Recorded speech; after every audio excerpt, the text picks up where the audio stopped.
বাংলাদেশের ছাত্র জনতা কি পারে আজ তা দেখিয়ে দিয়েছে। কিন্তু বৈষম্য বিরোধী ছাত্র আন্দোলনে কিন্তু ধর্ম বর্ণ নির্বিশেষে সবাই এখানে ছিল।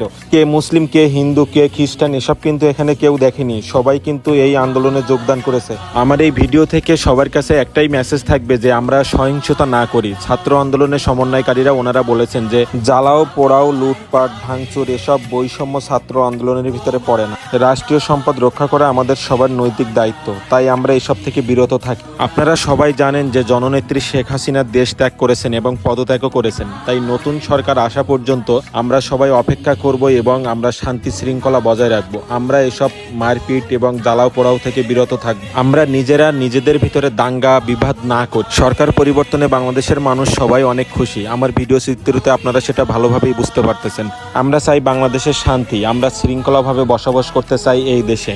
তাই নতুন সরকার আসা পর্যন্ত আমরা অবশ্যই আমাদের নিজ নিজ জায়গা থেকে সবাই সাবধান থাকবো এবং আমরা সুশৃঙ্খলভাবে বসবাস করব।